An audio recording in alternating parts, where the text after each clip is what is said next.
My name is Jake Morrison, and I've been driving trucks for 25 years. Started when I was 23, fresh out of a failed attempt at college, looking for something that would keep me moving. Turns out I was good at it. Good at the solitude, the long stretches of highway, the rhythm of the road. Highway 74 through rural Missouri became one of my regular routes. Kansas City to St. Louis and back, hauling everything from auto parts to furniture to whatever needed moving. 463 miles of mostly empty road, small towns, farmland stretching to the horizon. I could drive it in my sleep. Almost did once, but I'm getting ahead of myself. 20 years ago, in the summer of 2004, I first saw him, the hitchhiker at mile marker 41. It was around 2 a.m., middle of nowhere, nothing but darkness and the occasional farmhouse light in the distance. I was hauling a load of machinery parts, running behind schedule, tired. My headlights caught him standing on the shoulder. Young guy, maybe early 20s, wearing a denim jacket despite the summer heat. Thumb out, the universal sign. I almost stopped. My hand even moved toward the brake. But something stopped me. Maybe it was company policy about passengers. Maybe it was the late hour. Maybe it was something else. Some instinct I couldn't name. I drove past. In my rear-view mirror, I watched him standing there, getting smaller, until the darkness swallowed him up. Didn't think much about it. Hitchhikers weren't uncommon on rural routes, though they were becoming rarer as the years went on. Everyone had cell phones now. Easy to call for help and stand on a dark highway, hoping for kindness from strangers. 2 weeks later, I drove the same route. Same time, around 2 a.m., try to make my delivery window. Mile marker 41. There he was again. Same guy, same denim jacket, same spot. I slowed down a little this time, got a better look. Couldn't make out his face clearly in the headlights, but the posture was identical. Thumb out, patient stance, like he had all the time in the world. I didn't stop that time either. Started to bug me, though. What were the odds? Same person, same spot, 2 weeks apart, same time of night. I mentioned on the CB radio to another driver I knew, guy named Rick, who'd been hauling freight for 30 years. Mile marker 41 on Highway 74? He said, "Yeah, I've seen him. Everybody has. Everybody. Drivers call him the 41 Ghost. Been there for years. Far as I know, nobody stops." Why not? Rick was quiet for a moment. Just doesn't feel right. Something about him. Can't explain it. Just, if you see him, keep driving. I did keep driving. Saw him 5 more times over the next 2 months. Always the same. Always at mile marker 41. Always around 2 a.m. Then one night in August, I got a good look at his face. I'd been driving for 14 hours straight. Should have stopped for rest, but I was pushing to get home. My ex-wife had our daughter Emma for the week, and I was supposed to pick her up the next morning. 3 years old, blonde curls, my whole world, even if I only got to see her on weekends. The divorce had been ugly. Michelle had gotten primary custody. Said I was never around, that the road was more important to me than family. She wasn't entirely wrong, but I was trying to do better, trying to be present when I could be. That night, I was exhausted, eyes heavy, the kind of tired where you start seeing things, where the road seems to shimmer and blur. Mile marker 41 came up. There he was, the hitchhiker. But this time, as my headlights swept over him, I saw his face clearly, and I slammed on the brakes. The truck shuddered to a stop, air brakes hissing. I sat there, hands gripping the wheel, heart pounding. It wasn't possible. The face I'd seen, just for a second, just as the lights hit him, it looked like me, younger me from my early 20s, before the divorce, before the road had worn me down. I grabbed my flashlight, threw open the door, jumped down from the cab. ran back to where he'd been standing. Nothing, just empty shoulder, the sound of crickets, the smell of summer grass. I swept the flashlight across the area. No footprints, no sign anyone had been there. "Hello?" I called out. My voice sounded too loud in the darkness. "Anyone there?" Nothing. I stood there for maybe 5 minutes, searching, but there was nothing to find. Eventually, I got back in the truck, hands still shaking. Told myself I'd imagined it, that I was overtired, seeing things. The resemblance was just coincidence, a trick of light and shadow and exhaustion. But I didn't believe it. I started avoiding Highway 74 after that, took alternate routes, even though they added time and miles. Took jobs that didn't require driving through Missouri. Anything to avoid mile marker 41. It worked, mostly. I only saw him a handful of times over the next 20 years. Each time I kept driving. Each time, I tried not to look too closely at his face. Life went on. Emma grew up. I missed too many of her birthdays, too many school events, too many moments. The road kept me away, or maybe I kept myself away. Hard to say which. Michelle remarried when Emma was 8. Good guy, stable job, home every night. Everything I wasn't. Emma called him dad sometimes, and it killed me every time, even though I knew I'd earned it. I remarried too, eventually, woman named Carol. Patient and kind, willing to accept a husband who was gone more than he was home. We made it work. Somehow, Emma graduated high school, went to college, got a degree in business logistics. I was proud, terrified too, when she told me she wanted to follow in my footsteps. "Not exactly my footsteps," she'd said, laughing. "I'm not driving trucks. I'm going into logistics coordination, managing shipments, optimizing routes, that kind of thing. Still the road," I'd said. "Yeah, but I'll be good at it. Learn from the best." I didn't feel like the best. Felt like a cautionary tale. But I smiled and told her I was proud. Last week, Emma started her first real job, logistics coordinator for a mid-sized freight company. Same kind of outfit I'd worked for years ago. Good pay, good benefits, room for advancement. Her routes covered the Midwest, including Missouri, including Highway 74. I'd warned her, tried to be casual about it. "Hey, if you're ever routing trucks through Missouri, be careful around Highway 74. Lots of accidents on that stretch. Tell your drivers not to pick up hitchhikers."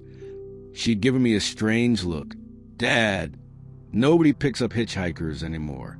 It's 2024. I know, I'll be careful. I promise." That was 3 days ago. Last night, I was home with Carol, watching TV, trying to relax. It was almost 2 a.m. I still kept trucker hours even though I'd semi-retired, taking only local routes now. My phone buzzed. Text from Emma. I'd picked it up, expecting some late-night question about route planning or freight weights. Instead, there was a photo.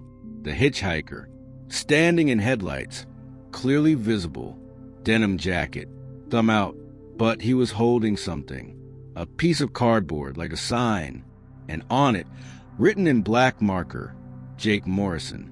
My name, the text from Emma read. "Dad, do you know this person? They're at mile marker 41. They're holding a sign with your name on it. Should I stop?" My hands went numb. The phone almost slipped from my grip. I zoomed in on the photo, hands shaking so badly I could barely control the screen.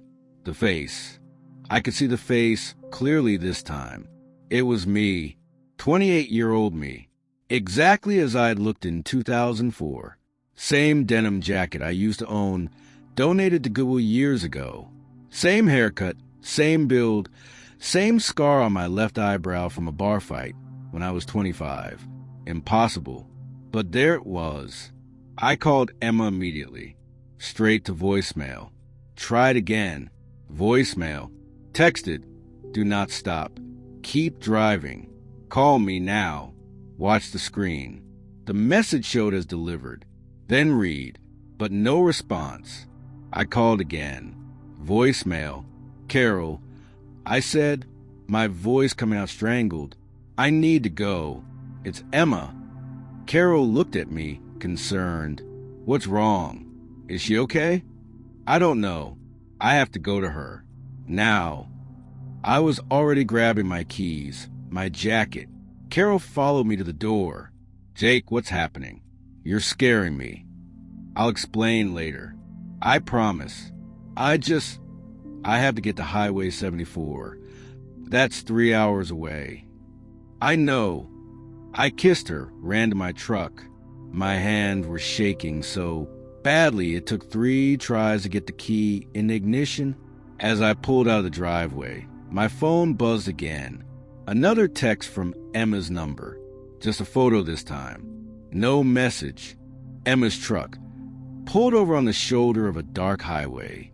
Mile marker 41 visible in the background. Driver's door open.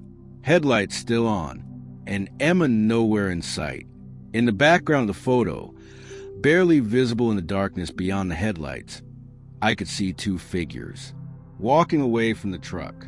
Into the trees. One was Emma, I was sure of it. The shape, the height, the jacket she'd been wearing.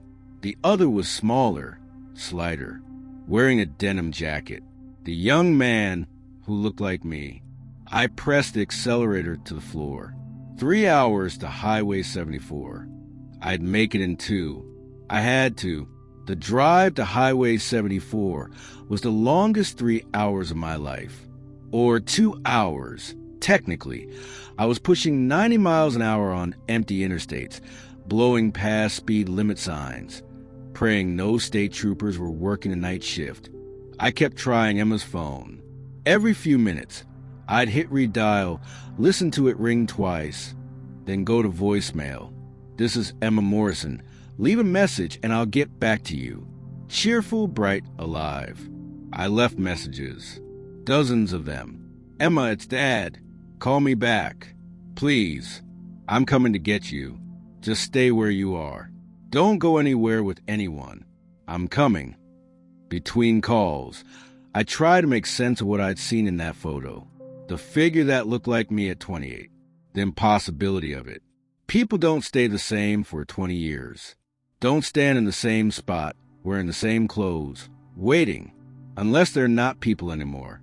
I thought about what Rick had said all those years ago. They call him the 41 ghost. But ghosts were supposed to be dead people. And I wasn't dead. I was right here, driving, breathing, heart pounding in my chest like it was trying to break through my ribs. So what the hell was standing at mile marker 41? The memories kept pushing at me as I drove. That night in August 2004. The night I'd seen the hitchhiker's face clearly for the first time. I'd been so tired, exhausted beyond reason. 14 hours of driving, most of it overnight. I'd been thinking about Emma, about picking her up the next morning, about how I barely knew my own daughter, because I was always gone. And I'd been angry at Michelle for the divorce, angry at myself for not being a better husband, a better father. Angry at the road for being the only thing I was good at. Mile marker 41. The hitchhiker. His face in my headlights. I'd slammed on the brakes. Gotten out. Searched the shoulder. Found nothing. But there was more to that night. Something I'd forgotten or suppressed. Or maybe just never let myself think about. After I'd gotten back in the truck. After I'd started driving again. I'd been so shaken I could barely focus. My hands were trembling on the wheel. My mind was racing. I should have pulled over. Should have found a rest stop. Slept for a few hours. But I kept driving. And somewhere between mile marker 41 and mile marker 45, my eyes had closed. Just for a second. Maybe 2. When they opened, I was drifting into the other lane. No other cars, thank God. But I'd overcorrected. jerked the wheel too hard. The truck had fishtailed, tires squealing. For a moment, just a moment, I thought I was going to roll it. Thought I was going to die right there on Highway 74. But I regained control, steadied the truck, kept driving. My heart had been hammering so hard I thought it might stop.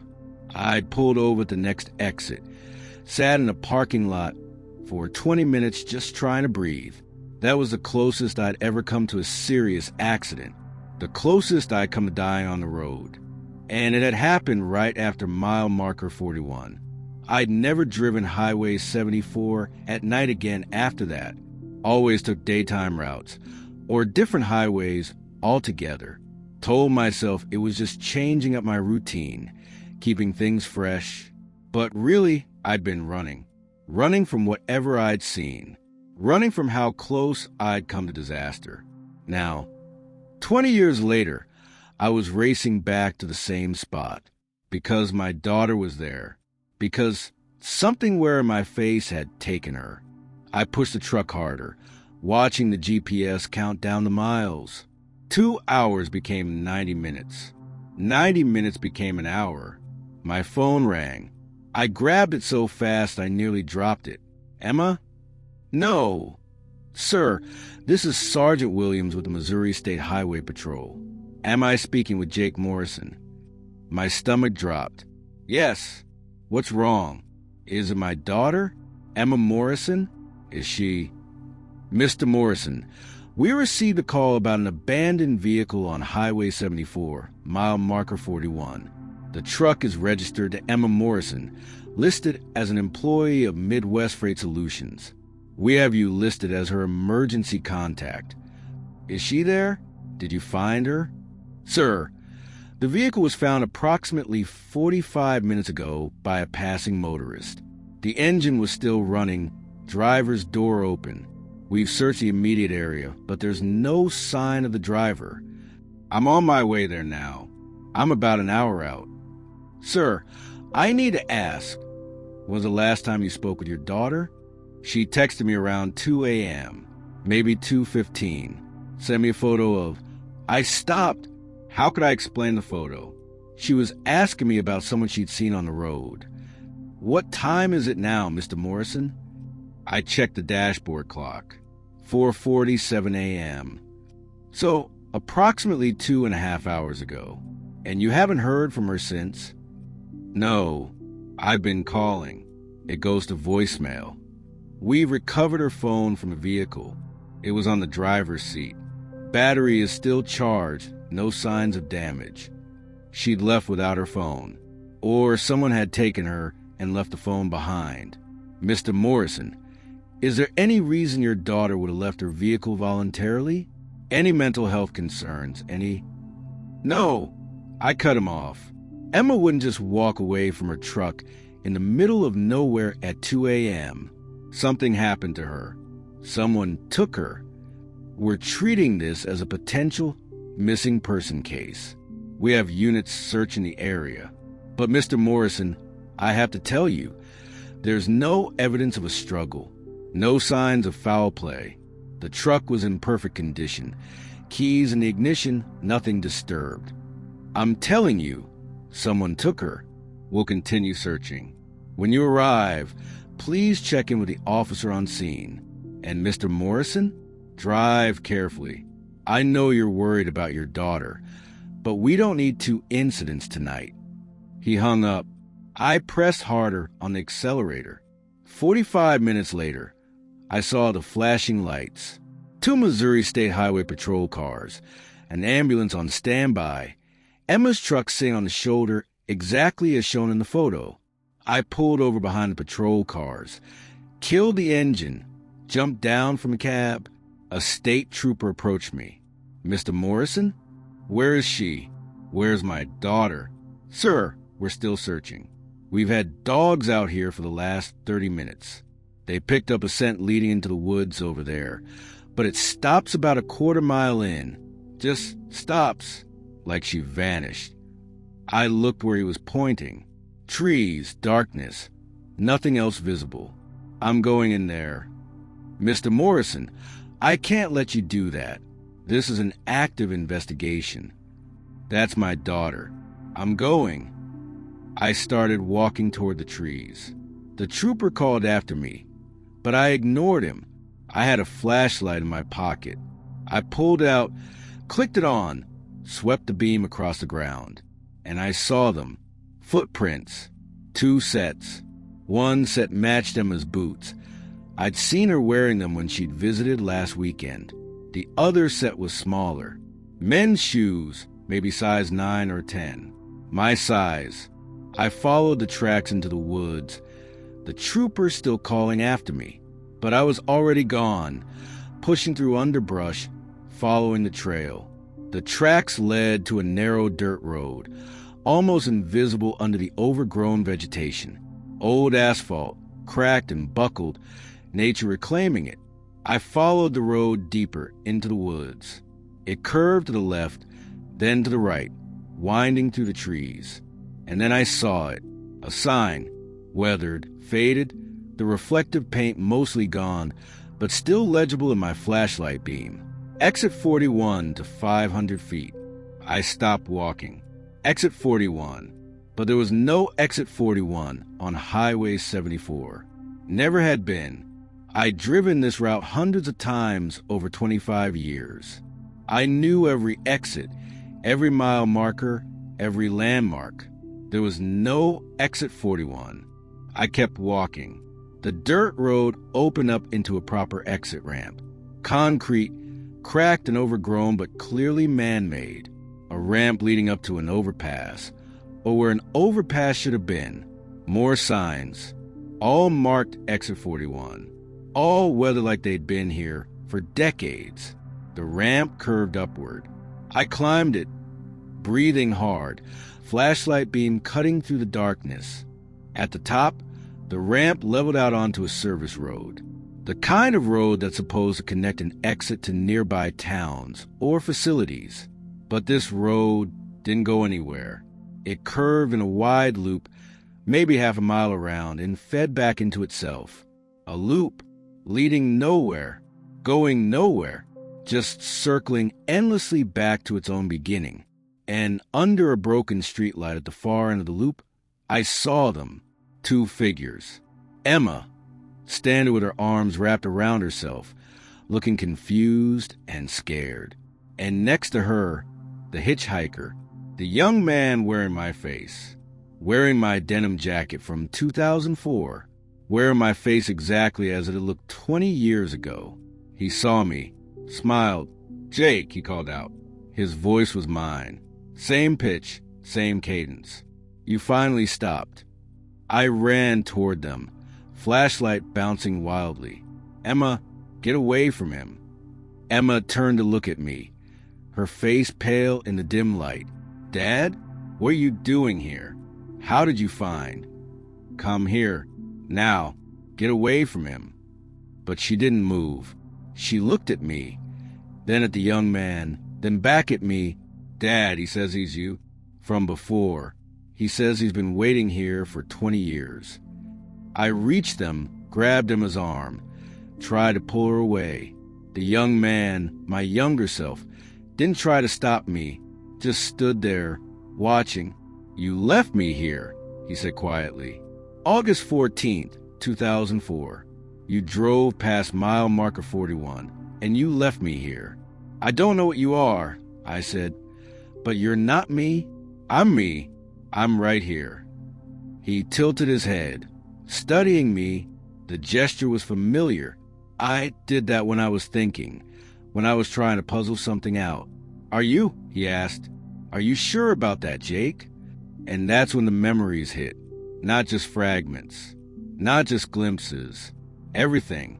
August 14th, 2004, mile marker 41. The hitchhiker in my headlights, slamming on the brakes, getting out to search, getting back in the truck, driving away, eyes closing, the truck drifting, overcorrecting, but I didn't regain control. The truck rolled, metal screaming, glass shattering, impact, darkness. "No!" I whispered. The young man nodded slowly. You crashed, Jake. Right here. Your truck rolled 3 times. You died on impact. That's not, I'm alive. I'm here. Are you? Emma was looking at me with growing horror. Dad, what is he talking about? But I couldn't answer, because the memories were still coming. The crash, the darkness, and then waking up in the truck, engine still running, no damage, mile marker 41 behind me, driving forward, making my delivery, going home, living my life, except had I? You've been driving this loop for 20 years, the young man said. You just didn't know it. This service road, this exit, it feeds back into Highway 74. Makes you think you're going somewhere. Makes you think you're living. But you're just circling, over and over. The same routes, the same roads, the same life. No, I said again, but my voice was weak, because I was starting to see it. The patterns, the repetition. How many times had I driven the same routes? How many times had I had the same conversations, made the same deliveries, lived the same days? How many times had I driven past mile marker 41 without remembering why it terrified me? Emma grabbed my arm. Dad, I don't understand. What's he saying? I looked at her. My daughter, 23 years old, graduated college, started her first job, except I didn't remember her graduation. Not really. Just knew that it had happened. Didn't remember her childhood. Not clearly. Just fragments. Moments. Like watching someone else's home movies. The crash, I whispered. I died in the crash. The young man nodded. Your body did, but your mind, the part of you that couldn't let go, that couldn't stop driving, it stayed. Got trapped here, in exit 41. And Emma, she made the same choice you did. When she saw me holding that sign, when she stopped, she chose a road over going home, just like you did. And now exit 41 has her too. Emma's face went white. What? No, I'm not. I'm real. I'm here. But even as she said it, I could see the doubt in her eyes. Because she was starting to feel it too. The wrongness. The sense that something fundamental wasn't right. How do we get out? I asked. The young man looked sad. That's the thing, Jake. I don't know if you can. What do you mean we can't get out? I demanded. There has to be a way. There's always a way. The young man, my younger self, shook his head slowly. I've been here for 20 years, Jake. Trust me, I've tried everything. This place, exit 41, it's not like a normal road. It's a trap. It feeds on people who can't let go of the road. People who choose driving over everything else. Once you're in, you keep circling. You think you're living your life, but you're just repeating the same patterns over and over. Emma was shaking now, her breath coming in short gasps. This isn't real. This can't be real. I remember my life. I remember college, my apartment, my friends. Do you? The young man asked gently. Or do you remember the idea of them? Close your eyes. Try to picture a specific moment, a specific conversation, a specific day. Emma closed her eyes. I watched her face contort with effort, then confusion, then fear. I can't remember details. Just fragments, impressions. Same as Jake, the young man said. Same as everyone who gets trapped here. The loop gives you enough to keep you going, enough to make you think you're living. But it's not real. None of it is real. I felt sick. My mind was racing through my own memories, trying to find something solid, something concrete. But everything felt slippery, undefined. I remembered Carol, but I couldn't remember our wedding, couldn't remember proposing, couldn't remember our first date. Just knew that we were married, that she existed, that she was waiting for me at home. Except was she? Was there even a home to go back to? Or was it all part of the loop, part of the illusion that kept me driving? There has to be a way out. I said again, you said exit 41 traps people. But traps have exits. That's the whole point. You can get in, you can get out. Maybe, the young man said, but I haven't found it, and I've had 20 years to look. Then you haven't looked hard enough. I grabbed Emma's hand. Come on, we're leaving.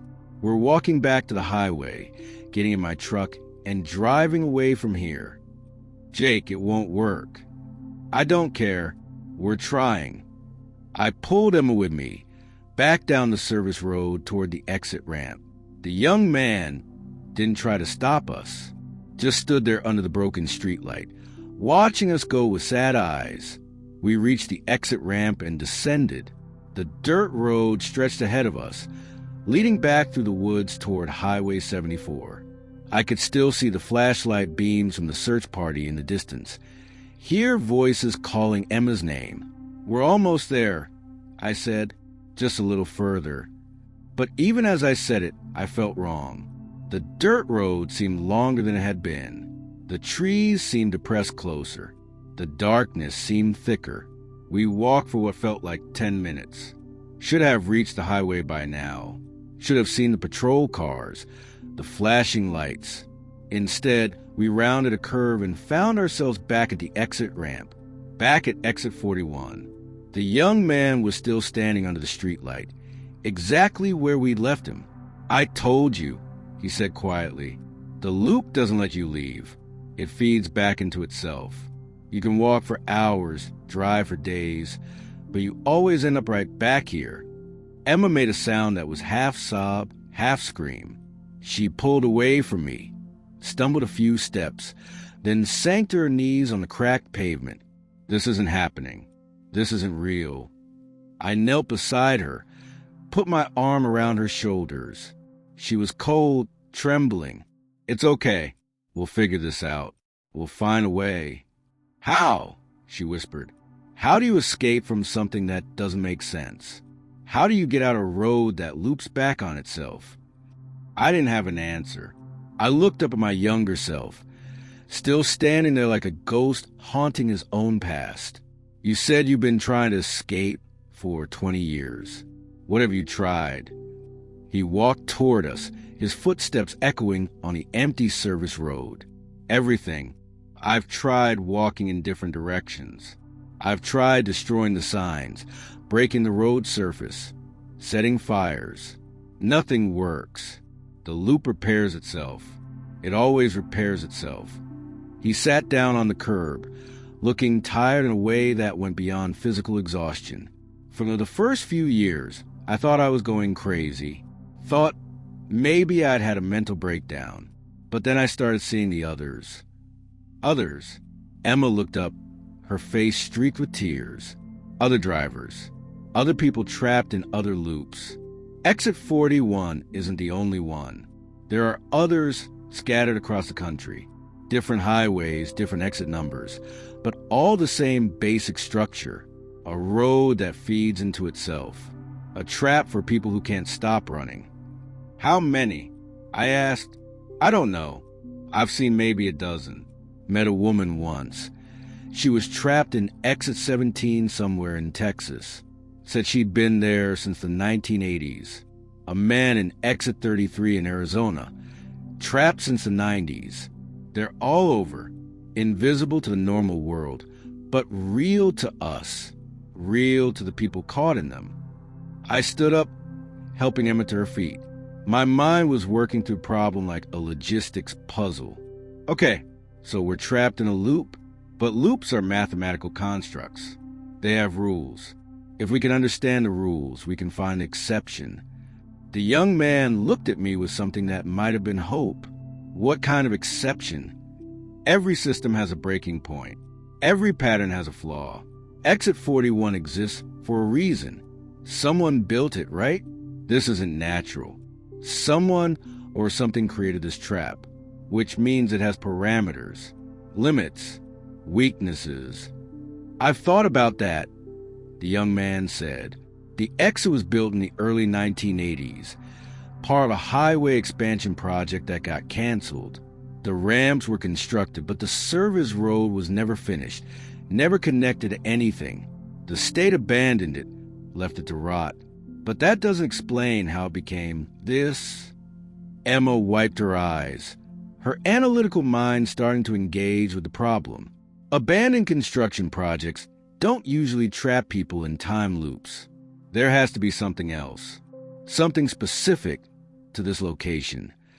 I've researched it, the young man said, as much as I can from inside the loop. Anyway, the construction company that built it was called Vance & Sons. The project supervisor was a man named Harold Vance. He had a son who died in a car accident in 1979. Drunk driver hit him on a highway. After that, Harold became obsessed with road safety. Some of the construction workers said he was doing strange things during the building process, drawing symbols in the concrete before it dried, using specific angles and measurements that didn't match the blueprints. They thought he was crazy, but the exit got built anyway. He was building a trap, I said slowly, intentionally. He lost his son to a reckless driver, so he created places to catch reckless drivers, to punish them. That's my theory, the young man confirmed. And it worked. Exit 41 catches people who are running from something, people who choose the road over their responsibilities, people like us. Emma looked at me. Is that what we did? Chose the road. I thought about that night in 2004, driving exhausted, thinking about Emma waiting for me, angry at Michelle, angry at myself. And when I'd seen the hitchhiker, seen my younger self, I'd kept driving, chosen to keep moving rather than stop and face whatever it meant. Yeah, I admitted, I think that's exactly what I did. Me too, Emma said quietly. I took this job because I was scared. Scared of commitment. Scared of staying in one place. Scared of building a real life. I thought if I just kept moving, kept working, I wouldn't have to deal with any of it. The young man stood up. That's what Harold Vance understood. People who run eventually run into traps. And Exit 41 is a perfect trap. It gives you exactly what you think you want, the endless road, the constant motion, but it takes away everything that makes it meaningful. I looked around the empty service road, the broken street light, the signs pointing to an exit that led nowhere. So, how do we stop running? How do we break the trap? I don't know, the young man said. I've tried everything. Tried accepting what happened. Tried making peace with it. Tried letting go. Nothing works. The loop just keeps going. Maybe you're trying the wrong things, Emma said suddenly. We both looked at her. She was staring at the young man, her face thoughtful. You said the loop catches people who choose the road over their responsibilities. People who run. But what if you stopped running? What if you chose differently? I have chosen differently, the young man said. 1,000 times. I've stood here and sworn to myself that I'd go home, that I'd be better, that I'd face my problems. But it doesn't matter what I choose. The loop doesn't care about intentions. It only cares about actions. Then we need to take action, I said. Real action, not just walking down the road or making promises. We need to actually do something that breaks the pattern. Like what? The young man asked. I thought about it. What had I been doing for 20 years in the loop? Driving, making deliveries, going through the motions of a life without actually living it. The pattern was motion without progress, action without consequence, existence without presence. We need to be present, I said. Really present. Not just physically here, but mentally, emotionally present. We need to face what we've been running from. Emma nodded slowly. Dad, what were you running from? That night in 2004, when you crashed, what was the thing you couldn't face? The question hit me like a physical blow. I knew the answer, had always known it, even if I'd never let myself think it. You! I said quietly. I was running from you, from being your father, from the responsibility of it, from failing at it. And what about now? Emma asked, right now, in this moment, where are you running from? I looked at her, my daughter, 23 years old in this loop, 3 years old in the real world. If any of this was real, what was I running from now? Losing you, I admitted. I'm terrified of losing you again, of watching you grow up from a distance, of not being there for the important moments, of being a ghost in your life. Then stop running, Emma said. She grabbed my hand. Dad, I'm right here. I'm right in front of you. Be present. Be here with me. Not in the past, not in the fear of the future. Just here, now. I held her hand and forced myself to really look at her, to see her, not the idea of her, not the memory or the fear, but the actual person standing in front of me. Her eyes, my eyes, really the same shape and color, her determined expression, her courage in the face of this impossible situation. My daughter, real and present and here. And something shifted, just slightly, like a gear clicking into place. The air felt different, clearer somehow. The oppressive weight of the loop seemed to lighten, just a fraction. The young man was staring at us, his expression shocked. What did you just do? I don't know, I said, but I could feel it. Something had changed. Emma turned to the young man. You're me, aren't you? The part of Dad that got left behind.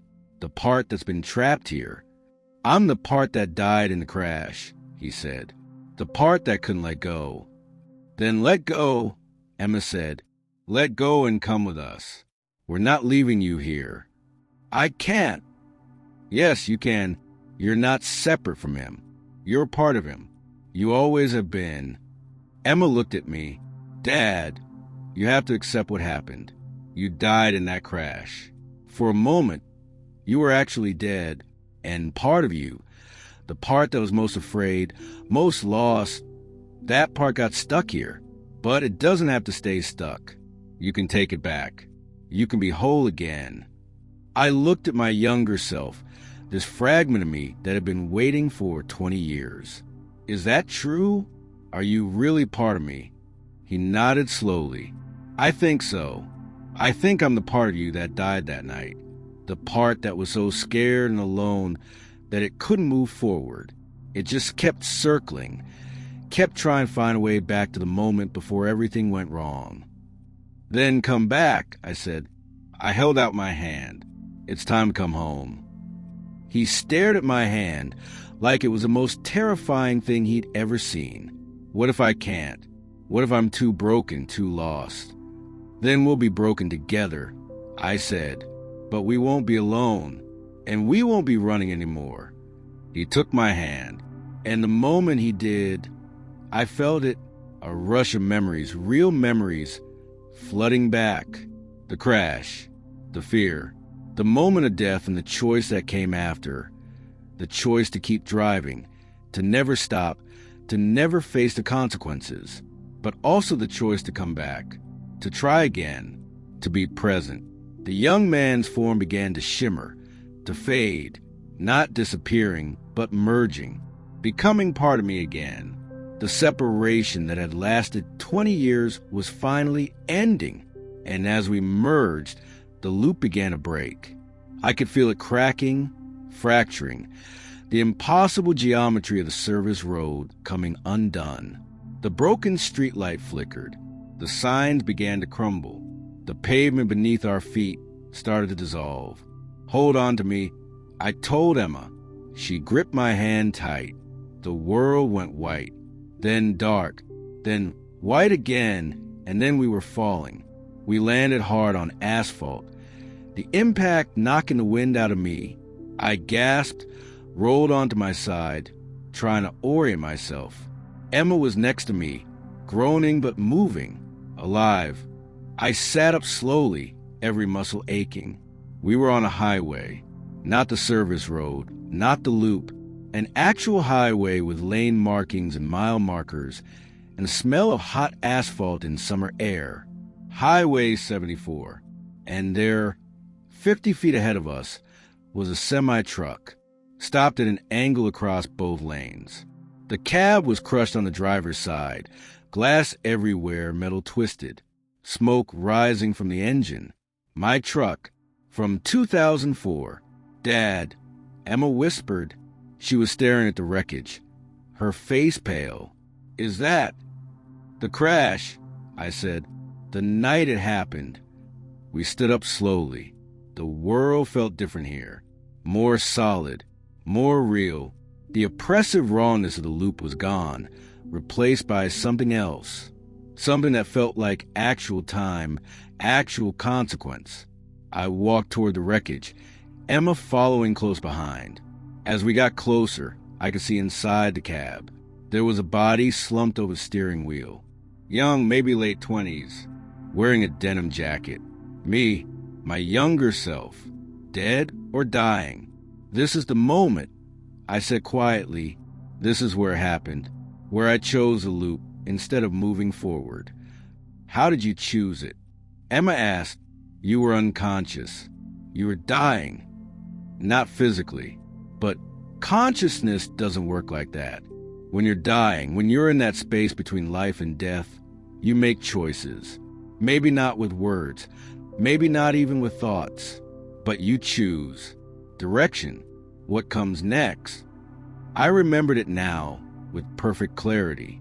The moment after impact, the darkness closing in, and in that darkness, two paths, one leading forward into unknown territory, into whatever came after death or recovery, the other leading back to the familiar, back to the road, back to driving. I'd chosen the road, chosen to keep going rather than face what came next.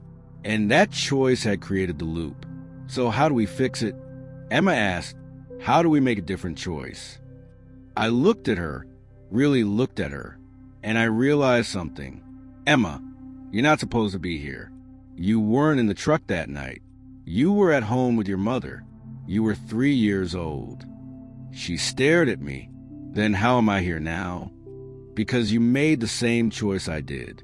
20 years later, you stopped at mile marker 41, and you chose a loop, chose running over facing your life. And somehow, that brought you back to this moment, to my moment. So we're both trapped in the same crash, the same choice point. I think so. I walked closer to the truck, close enough to see my younger self's face. He was breathing barely, blood on his temple, eyes closed. This is the moment where everything went wrong. For both of us. Different times, but the same moment, the same choice. Emma came to stand beside me. Then we make a different choice. Both of us. Together. It's not that simple. If I choose differently, if I move forward instead of looping back, I actually die. Or I wake up in a hospital with serious injuries and a completely different life ahead of me. Everything I remember from the last 20 years, the loop, it all goes away. Including me, Emma said quietly. If you make a different choice here, I don't grow up the way I remember. The life I think I've lived, it never happens. You'll still exist. You'll still be my daughter. But you'll be 3 years old again, and I'll have a chance to be a real father to you, to be present. Emma's eyes filled with tears. I won't remember any of this, will I? I won't remember being 23. I won't remember this conversation. No, you'll just be a little girl whose dad almost died in a truck accident. And if I make the right choices after that, you'll grow up with a father who's actually there for you. And what about the me that's standing here right now? What happens to her? I didn't have an answer for that. In my merged memories, I could see both timelines now. The loop timeline where Emma had grown up barely knowing me, where she'd chosen a road just like I had, where she'd ended up trapped at mile marker 41, and the potential real timeline, where I survived the crash and came home, where I was there for birthdays and graduations, and all the moments I'd missed. I think you fade, I said gently. Like the young version of me did when we merged. You become potential instead of actual. The life you might have lived if I'd made different choices. That's not fair, Emma said, her voice breaking. I'm real. I'm here. I exist. I know, and I'm sorry, but you exist because of a choice I made in a moment of fear. And if I keep that choice, we both stay trapped in the loop forever. We keep running, keep circling, never really living. Emma wiped her eyes. She looked at the wreckage, at my younger self dying in the cab. What do I have to do? You have to let go. You have to choose to go home too. Really home, not the loop's version of home. Back to being 3 years old, back to having a father who's present. I'm scared, she whispered. Me too. We stood there together in the middle of Highway 74, next to the wreckage of my truck, in the moment that had defined everything, the moment where I'd chosen wrong and spent 20 years paying for it. Sirens in the distance, paramedics coming, just like they had that night. If we do this, Emma said, if we make the right choice, do you think the loop breaks for everyone? The other people trapped in other exits? I don't know. Maybe. Or maybe they have to make their own choices, face their own moments. I hope they do, Emma said. I hope they all find their way out. The sirens were getting closer. I could see lights now, flashing red and blue in the distance. It's time, I said. We have to decide. Emma took my hand. I choose home. Real home. Not the running, not the road. Home. Me too, I said, and I meant it. For the first time in 20 years, or maybe for the first time ever, I meant it completely. The world shifted. My younger self in the truck stirred, gasped. His eyes opened. He was alive. And suddenly I was in two places at once. Standing on the highway with Emma, and inside the truck, feeling broken ribs and the taste of blood and the pain of impact. The paramedics arrived, pulled me from the wreckage, worked on me frantically. We've got a pulse. Sir, can you hear me? Sir, stay with us. I could hear them, could feel them, but I was also still standing on the highway, holding Emma's hand. Dad, she said, I can see it. The other timeline, where you recover, where you come home to me. I could see it too. Hospital, recovery. Michelle's angry face softening to relief. 3-year-old Emma crawling into my hospital bed carefully, hugging me. Daddy okay? Yeah, baby, Daddy's okay. And then the years unfolding differently, taking local routes, being home for dinner, school plays, soccer games, bedtime stories, all the moments I'd missed, all the moments I'd given up for the road. Emma at 8, showing me her science project. Emma at 13, crying about her first heartbreak and me actually being there to comfort her. Emma at 18, graduating high school with me in the audience. Emma at 23, not taking a job that would lead her to mile marker 41 because she'd learned from watching me that the road was an escape, a different life, a better life. It's beautiful, Emma whispered. Dad, it's so beautiful. Then let's choose it, I said. Together, we let go of each other's hands. And Emma began to fade, not in pain, not in fear, just gently dissolving, like morning mist burning away in sunlight. She smiled at me as she went. See you later, Dad, when I'm 3 years old. See you later, baby. And then she was gone. I was alone on the highway, watching the paramedics load my younger self into an ambulance, watching the moment play out as it should have played out, without the loop, without the running. Just a man who'd made a mistake, fallen asleep at the wheel, crashed his truck, but survived and would have the chance to make better choices. The scene began to fade too.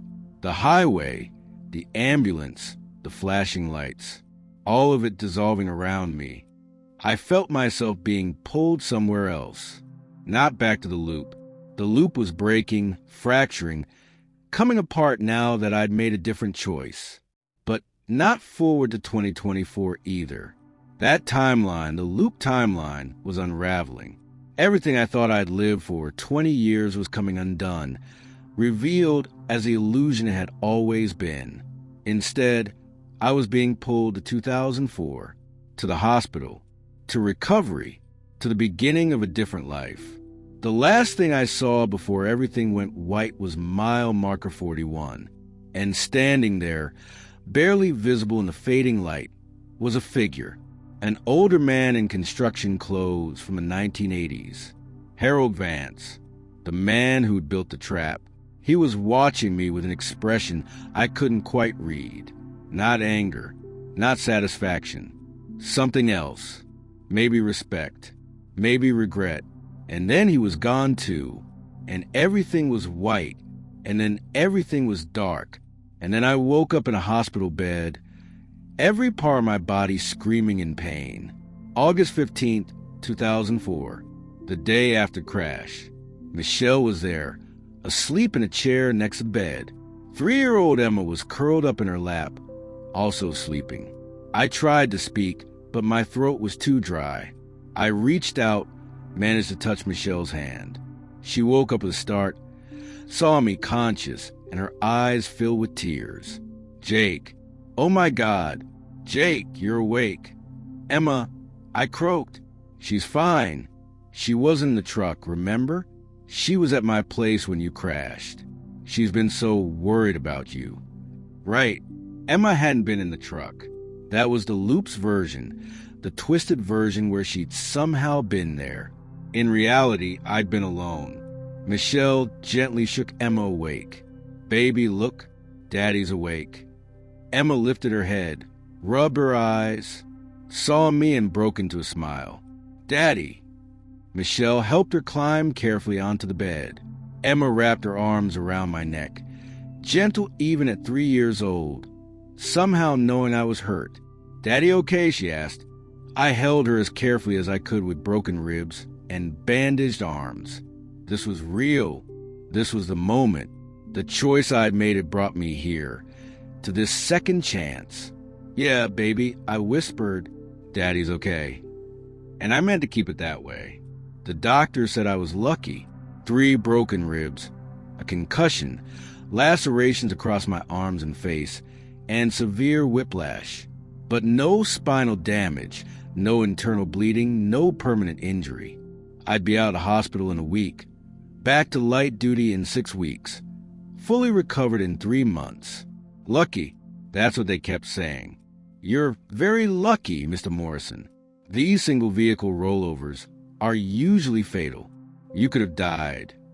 I had died, I want to tell them. Or part of me had.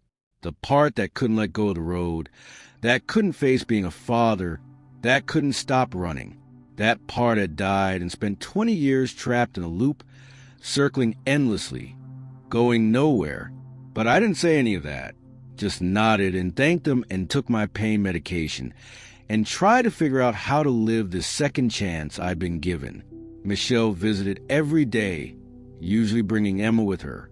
Our divorce had been finalized 6 months earlier, and the bitterness was still fresh. But the accident had shaken something loose in both of us, softened the edges of our anger. You fell asleep, she said on the second day, sitting in the chair beside my bed while Emma played with toys on the floor. The highway patrol said there were no skid marks, no evidence you tried to brake or swerve. You just drifted off the road. I know. I was exhausted. Should have stopped. Should have rested. I just wanted to get the delivery done, get home. You could have killed yourself, Jake. Her voice cracked slightly. Emma could have lost her father. I know. I'm sorry. Michelle was quiet for a long moment, watching Emma stack blocks into a tower. What happens now, when you get out of here? I don't know. I can't do long haul anymore.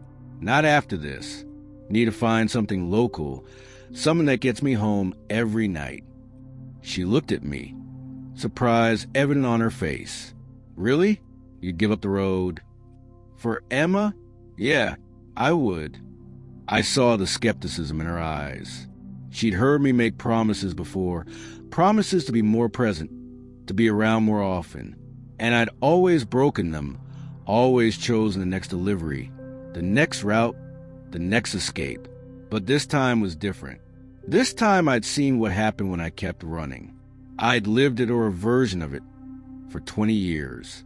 I wasn't making that mistake again. Michelle left before I could say anything else, taking Emma with her.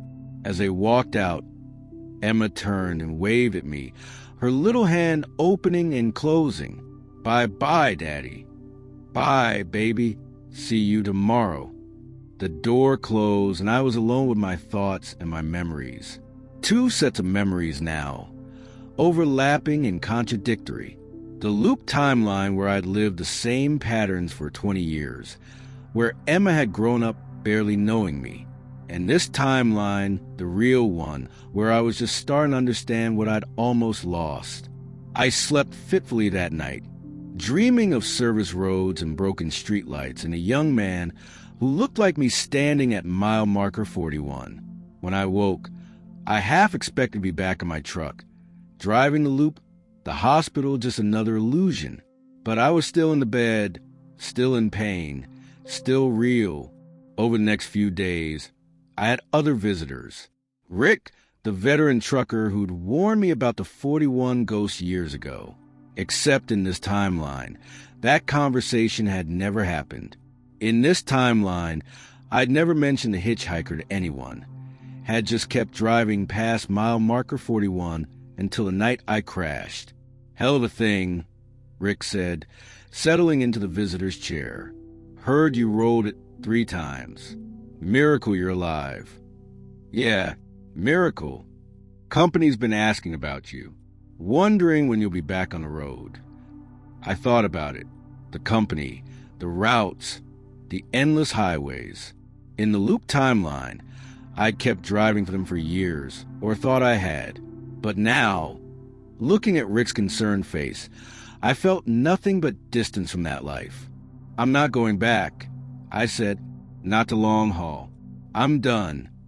Rick raised his eyebrows. Done? Jake, you've been driving trucks since you were 23. It's all you know. Then I'll learn something else.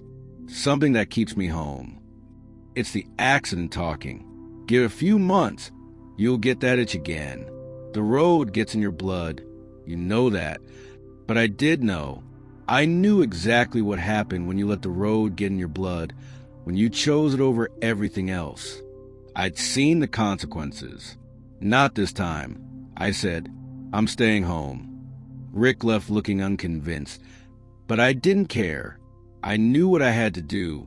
The hospital released me after 8 days. Michelle picked me up, drove me to the small apartment I'd been renting since the divorce. It was sparse, impersonal, just a place to sleep between routes. Looking at it now, I felt a wave of sadness. This was what my life had become. A way station between drives. Nothing permanent, nothing real. You need help getting settled? Michelle asked, carrying my bag of belongings from the hospital. No, I'm okay. Thanks for the ride. She hesitated at the door. Jake, Emma's been asking about you. Wants to know when she can see you again. Anytime. I'm not going anywhere. Your weekend is next week. Are you sure you'll be recovered enough to take her? In the old timeline, the loop timeline, I would have made excuses. Still healing. Need more rest. Maybe the week after. And Emma would have grown up with a father who was always 1 week away. Always one visit short of being present. I'll be ready, I said. I promise. Michelle nodded slowly. Okay, I'll bring her by Saturday morning. After she left, I sat in my apartment and took stock of my life.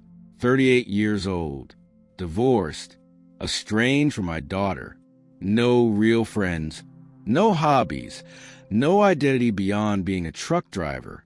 And now I couldn't even do that anymore. Starting over from nothing. But that was okay, because I'd been given something most people never got. A second chance. A do-over.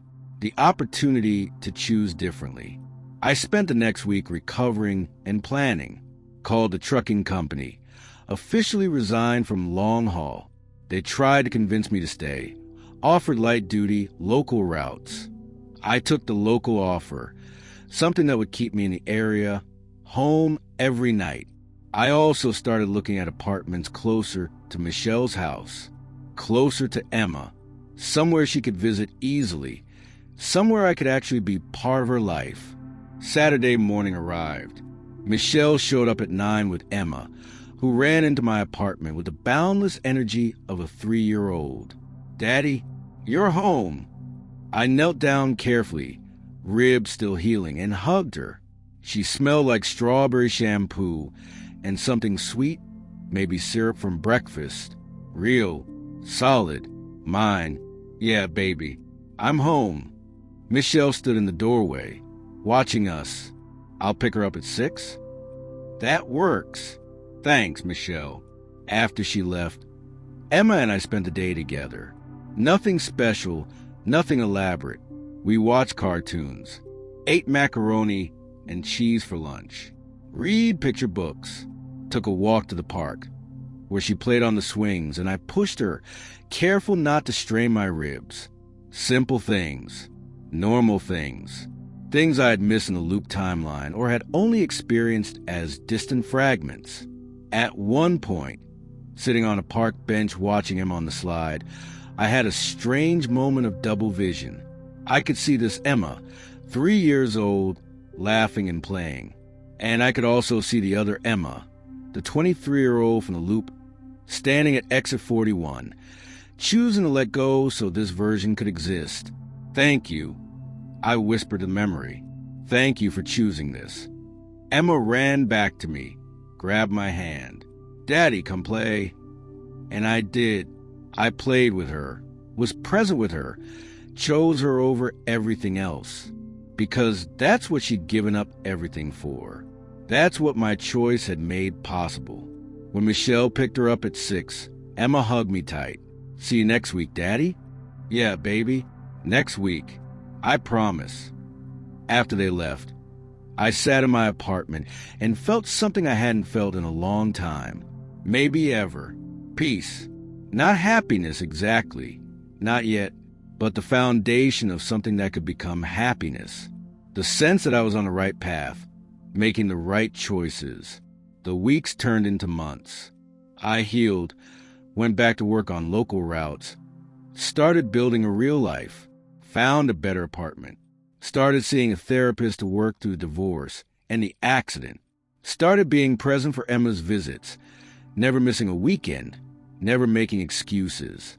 Michelle noticed. 6 months after the accident, she brought it up during a handoff. "You've changed," she said. "I don't know what happened in that hospital, but you're different." I am different. The accident made me realize what matters. Emma talks about you all the time now. She's so happy when she's with you. I'm happy when I'm with her too. Michelle smiled, the first genuine smile she'd given me since before the divorce. "Keep it up, Jake. This version of you is the one I married." A year after the accident, I was offered promotion. Logistics coordinator for the trucking company. Office work, managing routes and schedules. Better pay, better hours. Completely off the road. I took it. 2 years after the accident, Michelle and I started having coffee together occasionally. Not dating, not reconciling, but rebuilding something. Friendship, maybe. Co-parenting that actually worked. 3 years after the accident, Emma was 6 years old and starting first grade.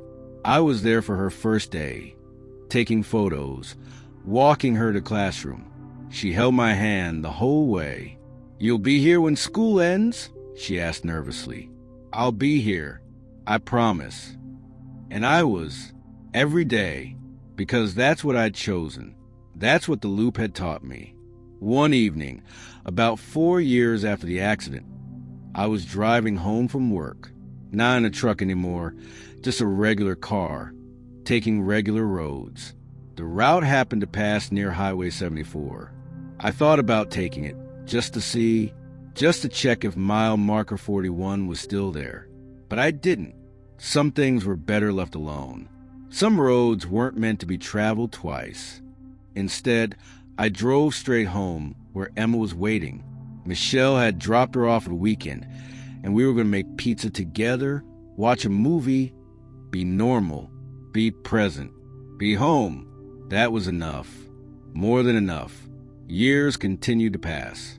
Emma grew from 6 to 8 to 10. I was there for all of it. Soccer games and school plays and parent-teacher conferences. Homework help and bedtime stories. And all the ordinary moments that made up a life. The memories of the loop faded, became dreamlike and distant. Sometimes I'd wake up in the middle of the night, disoriented, thinking I was back in the truck, back on the service road, circling endlessly.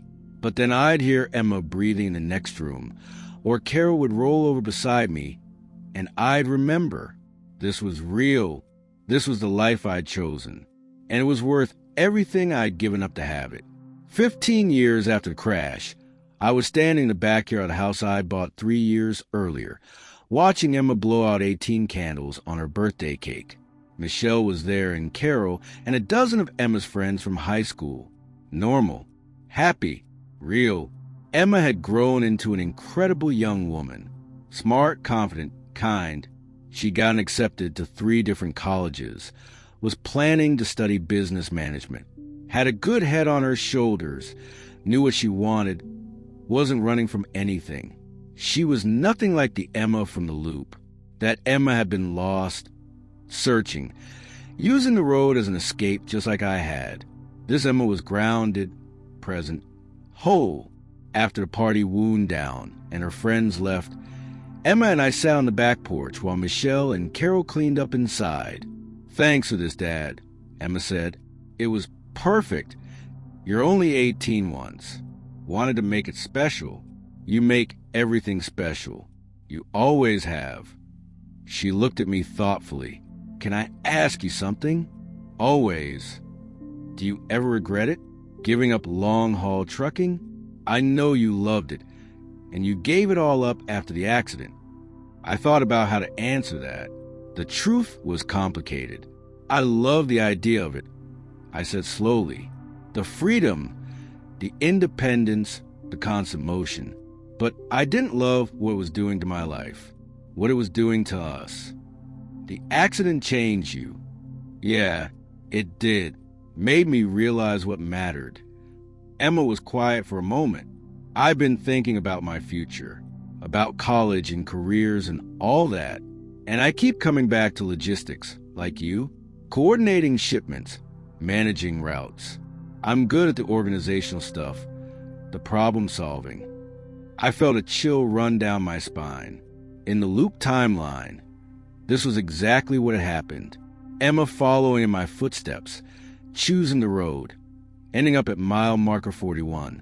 That's great, I said carefully, but make sure it's what you really want. Not just follow my path because it's familiar. I've thought about that, and I think I do want it, but I want to do it right. Stay local, build a real life, not use it as an escape. She looked at me directly, like you did after the accident. You could have gone back to long haul, but you chose to stay, to be present. I want to do that too. Build something meaningful, not just run from place to place. Relief flooded through me. She understood. Without knowing about the loop, without knowing what she'd sacrificed, she understood the lesson anyway. Then you'll be amazing at it. I said, just promise me one thing. What's that? If you ever feel like you're running from something instead of moving toward something, stop. Take a breath. Choose differently. Emma smiled. I promise, Dad.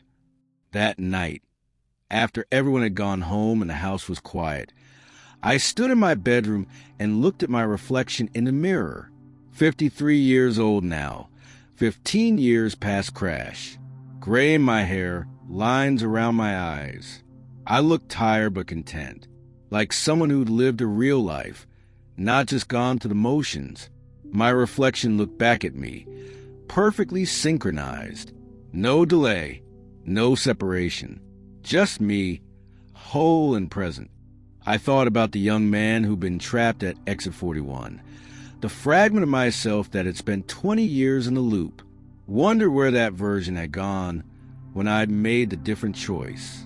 If he'd simply ceased to exist, or if he'd merged back into me, become part of this whole person I was now.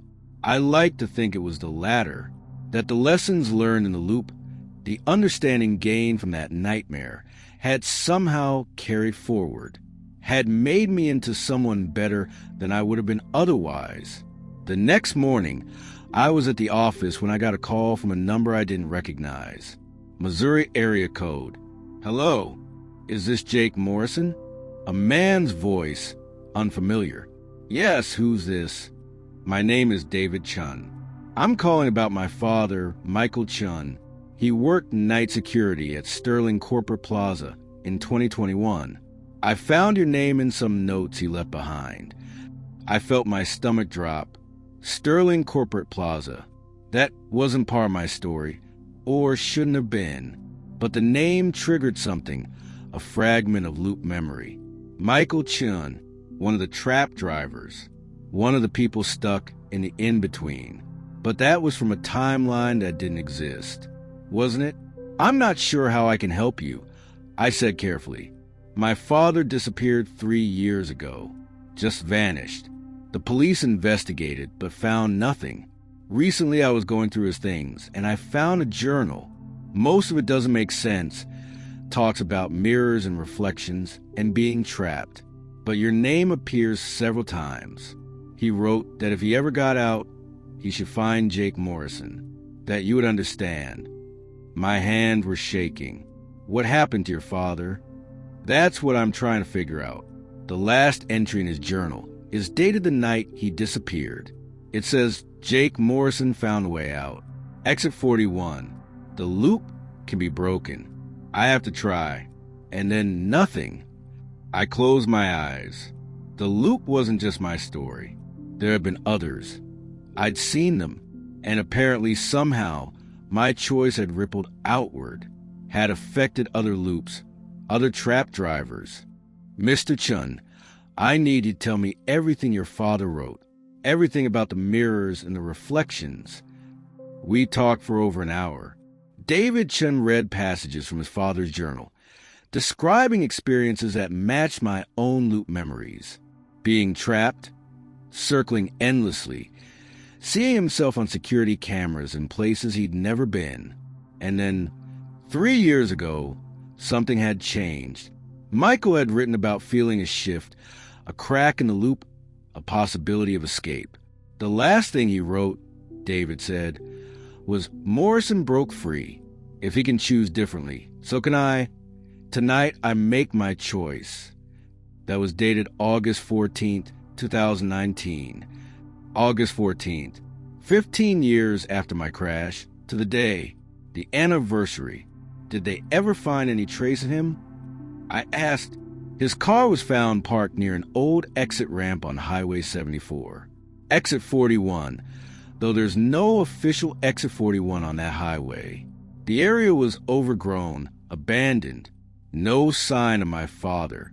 Police thought maybe he wandered off, got lost, but search dogs found nothing. He got out.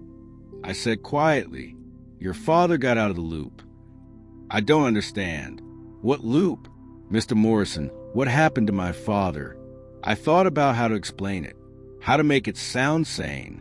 Your father was trapped in something that shouldn't exist, a place where time and choice got twisted around.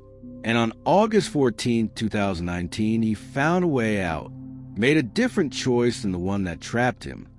So he's alive? He's somewhere. I think so, but not here, not in this timeline. He made a choice that sent him back to a different point, gave him a second chance, like I did. David was silent for a long moment. That sounds insane. I know, but it's the truth. Then how do I find him? How do I know he's okay? You can't find him. He's living a different version of his life now, one where he never got trapped in the first place. But if it helps, I can tell you that he's probably doing exactly what he wanted to do when he was stuck. He's probably home, present, living instead of just existing. David's voice was thick with emotion. I just want to know he's okay. He is, I said. He made it out. He's okay. After we hung up, I sat at my desk for a long time, thinking about Michael Chan and the others. How many people have been trapped in loops like Exit 41? How many had found their way out after I'd broken free? I'd always thought my choice was just about me and Emma, but maybe it had been bigger than that. Maybe breaking one loop had weakened all of them, given other trapped drivers a chance to escape.